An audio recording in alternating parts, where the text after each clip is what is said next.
Hi everyone, कैसे हैं आप सब। मैं हूं आकांक्षा And मैं हूं Nikhil. And welcome back to our channel Ahujas in London.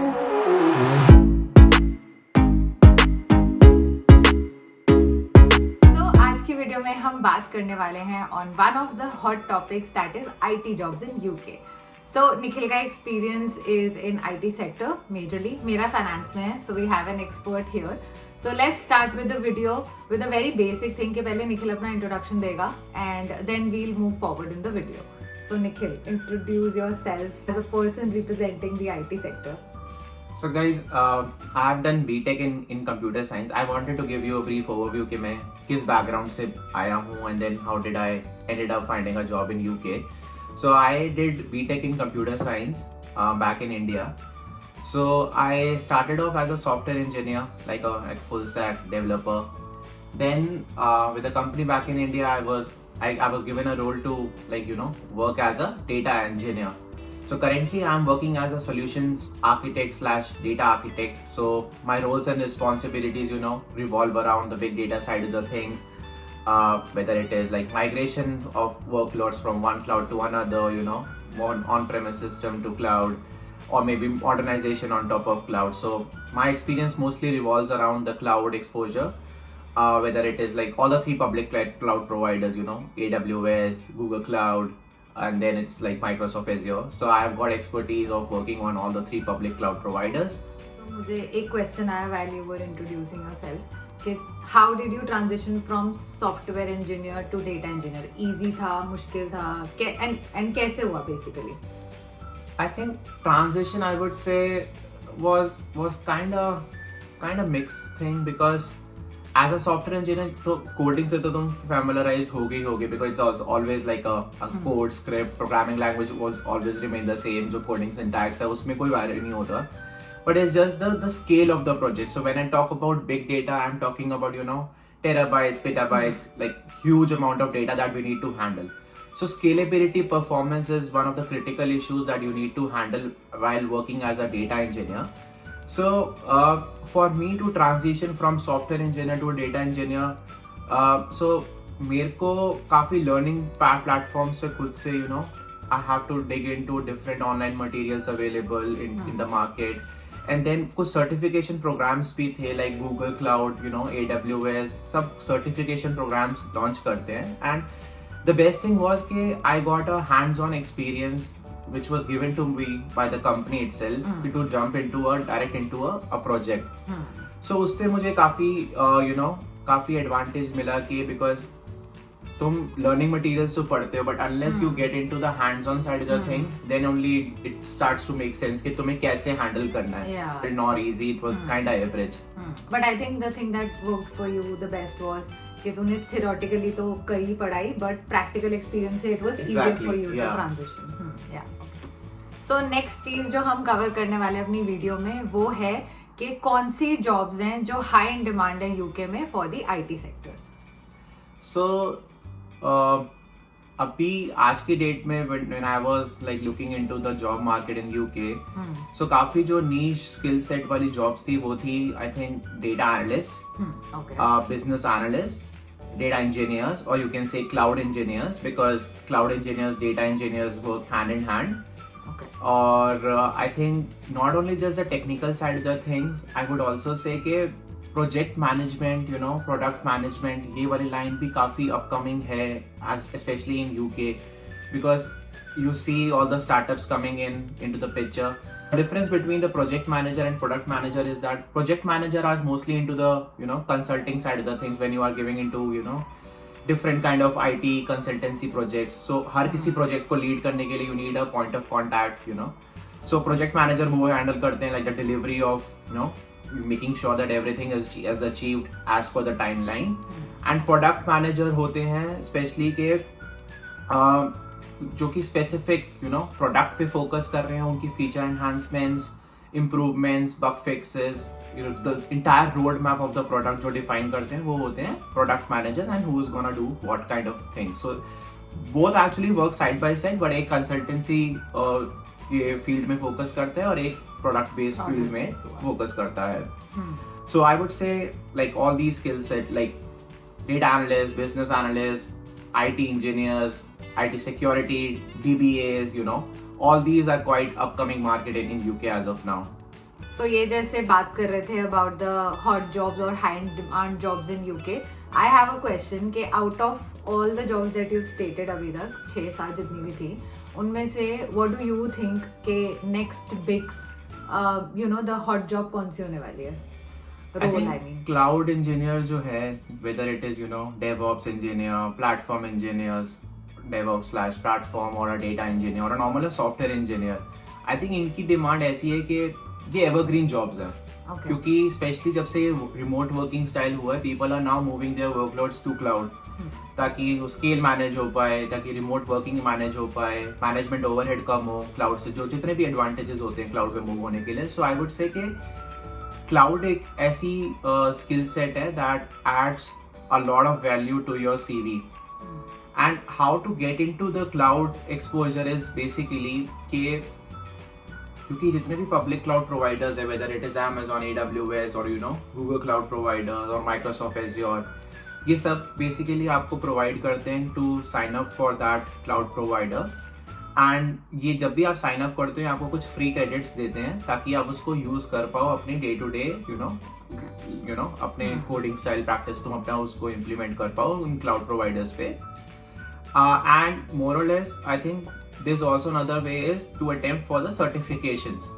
जितने भी पब्लिक क्लाउड प्रोवाइडर्स हैं, ये आपको सर्टिफिकेशन प्रोग्राम्स भी लॉन्च करते हैं, ये प्रैक्टिस एग्जाम्स भी होते हैं, लर्निंग मटेरियल्स भी होते हैं. सो आई वुड से कि once you are comfortable on working on the cloud exposure, I would say कि attempt for that certification exam because that adds a lot of value to your CV and ये थोड़ा edge भी रहता है in compared to the other candidates कि तुम already certified हो. So basically mentality ये रहती है कि तुम्हें ऑलरेडी क्लाउड पे काम करना तो आता, तुम्हें बेसिक अंडरस्टैंडिंग तो है. Now it depends on the project to project कितना कॉम्प्लेक्सिटी इन्वॉल्व है, पर एटलीस्ट बेसिक अंडरस्टैंडिंग उससे मतलब एक एज रहता है compare to other candidates who are in the pipeline. I think one thing that I have noticed is that you keep upgrading and upskilling yourself. Learning is something कि तुम्हें करते रहना पड़ेगा. टेक्नोलॉजी ऐसी है कि नेवर एंडिंग है, specially the GPT coming into picture. So खुद से मतलब हाथ पैर मारते रहो ताकि कभी ना कभी वो टेक्नोलॉजी काम आएगी. And learning never fails you. तो लर्निंग हमेशा कभी ना कभी कुछ ना किसी ना किसी एरिया में आता रहेगा. Yeah, and I agree. मतलब and it is true not only for IT jobs, I think for finance as well. मतलब there are so many certifications के अच्छा ठीक है हमने अपनी ग्रेजुएशन कर ली, पोस्ट ग्रेजुएशन तो कर ली, but to find your niche skill set तुम्हें सर्टिफिकेशंस करने जरूरी हैं. So I think that is one thing that I have learn from him. ये टाइम टू टाइम अपने आप को अपग्रेड करता रहता है, स्किल सेट अपनी अपग्रेडेशन करता रहता है. तो उस वे में मैं बहुत मोटिवेटेड रहती हूँ that even if on the finance side I should also do some certification जिससे मेरा नीश बढ़े, मेरा वैल्यू इन द मार्केट बढ़े and I get an edge over the other candidates. जिसके बारे में हम बात करने वाले हैं, that is how do you find a job in IT sector in UK? So I'll tell you my experience कि मुझे कैसे जॉब मिली थी. So there are number of websites है जहाँ पर आप अपने जॉब्स ढूंढ सकते हो. For example, one of the biggest platform is LinkedIn. So I would say LinkedIn पे ही मोस्टली आपको जॉब रेफरेंसेस मिलती है compare to other website. So other website also like Indeed, Reed, जहाँ पर आप अपनी जॉब और स्किल सेट देख सकते हो कि कहाँ पर आपको जॉब मिल रही है. Then other thing I would like to mention is कि LinkedIn पे भी दो टाइप की मेंबरशिप आती है. एक तो नॉर्मल मेंबरशिप जो हम सब एनरोल्ड होते ही हैं, एंड एक प्रीमियम मेंबरशिप भी आती है.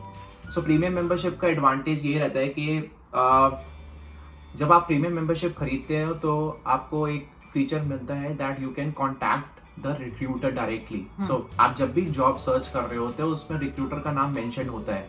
Not on all the jobs but कहीं जॉब्स में तो आपका रिक्रूटर का नाम मेंशन होता है. एंड विद प्रीमियम मेंबरशिप आप क्या कर सकते हो, आप डायरेक्टली ईमेल भी कर सकते हो उस रिक्रूटर को.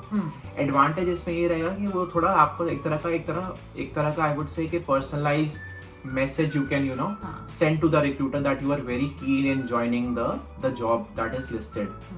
And other advantage ये भी रहता है कि आप अपनी queries resolve कर सकते हो. like for example आपका क्वेश्चन ये रहेगा कि सपोज स्पॉन्सरशिप अवेलेबल है कि नहीं. सो आप पहले से फिल्टर आउट कर लो ना, क्यों आप अपनी तरफ से अप्लाई करते रहते पर फिर आप देखते हो कि कोई जॉब आपको रिस्पॉन्ड ही नहीं कर रही. And that has happened with me as well. That while I was back in India, तो मैंने जब 1-2 जॉब्स पे अप्लाई करना शुरू करा फ्रॉम इंडिया, तो मुझे बाद में अप्लाई कर दिया, रिक्रूटर से कॉल भी आ गई, but then I got to know कि उसमें स्पॉन्सरशिप नहीं है. सो देन मतलब थोड़ा वेस्ट ऑफ टाइम ज़्यादा हो जाता है that you have that in your conversation. So I think that's a fair point that you know reach out to the recruiter directly so that you don't waste your time and their time. Exactly. And CV पे भी बहुत dependent होता है कि how you structure your CV. So make sure कि जो भी job responsibilities mentioned है उस job के लिए, make sure that responsibilities is listed out in your CV.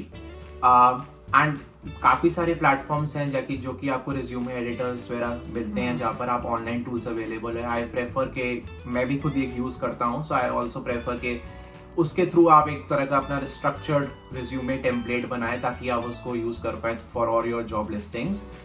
And letter, because cover letter क्या होता है कि जितने भी कई जॉब में मैं जब अप्लाई कर रहा था, they were asking me to enter the cover letter. Although that field is optional, but it is very important field when you are applying for the job. क्योंकि उससे क्या होता है, कवर लेटर से it expresses how keen you are in that particular job that is listed by the recruiter, and काफी personalized लगता है recruiter को भी. and that is also one of the very important filter criteria. जब भी लोगों के पास, जैसे companies के पास 100 of applications आती हैं for a specific job, they look for a specific keywords, and keywords could also be present in the cover letter rather than the resume. Yeah. So cover letter पे भी काफी focus करना चाहिए. हाँ, they actually the cover letter also helps you match the job description, जो roles and responsibility है with your skill set and your experience. So इसलिए वो एक अच्छा part, it could be a good part of your resume. So it is an important thing if you do it. It is optional though, but it of course highlights, gives you an additional advantage as well. Also, one of the thing I think he mentioned that you can get jobs on LinkedIn, Indeed, and Reed. But there is one more website that I came across very late, जो I think UK में widely use होती है, that is ukhire.com. And यहाँ पे it is very easy to filter out, क्योंकि यहाँ पे एक option रहता है which gives you an option for visa sponsorships. So ये काफ़ी helpful रहेगा that you don't have to filter out or reach out to the recruiter. You can directly apply for the job जो provide कर रही हैं sponsorships, and वहाँ पे salary brackets भी दिए रहते हैं. So it is very helpful in that way.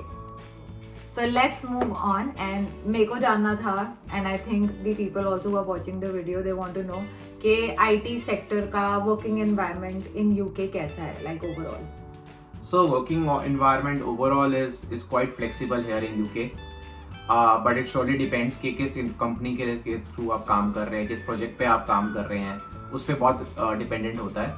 But because of the COVID and all, most of the companies are now following hybrid practice. So hybrid meaning के थोड़े दिन आप घर से काम कर सकते हैं, एक और may be 1 or 2 days you need to come to the office for daily meetings or company get togethers and everything.